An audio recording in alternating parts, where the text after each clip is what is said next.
S B cars ಹತ್ರ ಇದೀವಿ. Complete ಆಗಿ ಸ್ಟಾಕ್ ಎಲ್ಲ ಚೇಂಜ್ ಆಗಿದೆ ನಿಮ್ಗೆ. ಸೊ ನಮ್ಮ ವಿಡಿಯೋದಲ್ಲಿ ಫಸ್ಟ್ ವೆಹಿಕಲ್ ಬಂದ್ಬಿಟ್ಟು ಮಾರುತಿ ಸುಜುಕಿ ಸ್ವಿಫ್ಟ್ ಇದೆ. ಸರ್ ಇದು ಡೀಸೆಲ್ ಪೆಟ್ರೋಲಾ?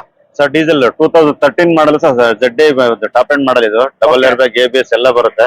ಸಿಂಗಲ್ ಓನರ್ ಗಾಡಿ. Second owner sir. 90,000 ಓಡಿದೆ ಸರ್ ಇದು. ಓಕೆ ಸರ್, ಈ ಗಾಡಿಗೆ ಏನ್ ಪ್ರೈಸ್ ಕೊಟ್ಟು ಮಾಡ್ತಾ ಇದ್ದೀರಾ? ಸರ್ 4,75,000 ಆಗುತ್ತೆ ಸರ್ ನಿಮ್ಗೆ ಇದು. ಸೊ ನೋಡ್ತಾ ಇರ್ಬೋದು, ಬರೀ 4,75,000 ಗೆ ನಿಮ್ಗೆ ಗಾಡಿನ ಕೊಟ್ಟಿದ್ದಾರೆ. ಅಂಡ್ ಇದರಲ್ಲಿ ಅಲಾಯ್ ವೀಲ್ಸ್ ಎಲ್ಲ ಬರುತ್ತೆ ನಿಮ್ಗೆ, ಏರ್ ಬ್ಯಾಗ್ ಎಲ್ಲ ಬರುತ್ತೆ. So 2 air bag, touch screen, steering mounted controls ಎಲ್ಲ ಬರುತ್ತೆ. ಅಂಡ್ ಸರ್ ಈ ಗಾಡಿಗೆ ಲೋನ್ ಆಗುತ್ತಾ? ಸರ್ ಲೋನ್ ಆಗುತ್ತಾ? ಲೋನ್ ಆಗುತ್ತೆ, ಒಂದು 3,500 ಲೋನ್ ಆಗುತ್ತೆ ಸರ್. ಇನ್ನೂ ಒಂದು ಡಿಸೈರ್ ಡೀಸೆಲ್ ಗಾಡಿ ರೆಡಿ ಆಗಿದೆ. ಇದು ಡೀಟೇಲ್ಸ್ ಹೇಳಿ sir. Sir 2013 single owner sir ಇದು. 1,03,000 ಓಡಿದೆ. 4,60,000 ಫೈನಲ್ ಆಗುತ್ತೆ ಸರ್ ಇದು. ಸೊ ಬರೀ 4,60,000 ನಿಮ್ಗೆ ಫೈನಲ್ ಮಾಡಿ ಕೊಡ್ತಿದ್ರೆ. 2013 ಮಾಡಲು ಸಿಂಗಲ್ ಓನರ್ ಗಾಡಿ. ಇದರಲ್ಲೂ ಕೂಡ ನಿಮ್ಗೆ ಏರ್ ಬ್ಯಾಗ್, ABS ಎಲ್ಲ ಬರುತ್ತೆ ನಿಮ್ಗೆ. ಸೊ ನೋಡ್ತಾ ಇರ್ಬೋದು, ಲೆದರಿಂಗ್ ಟೇರ್ಸ್ ಬರುತ್ತೆ, ಏರ್ ಬ್ಯಾಗ್ ಬರಲ್ಲ, ಪವರ್ ಸ್ಟೇರಿಂಗ್, ಪವರ್ ವಿಂಡೋ ಎಲ್ಲ ಬರುತ್ತೆ ಗಾಡಿಯಲ್ಲಿ. ಮ್ಯೂಸಿಕ್ ಸಿಸ್ಟಮ್ ಕೂಡ ಬರುತ್ತೆ.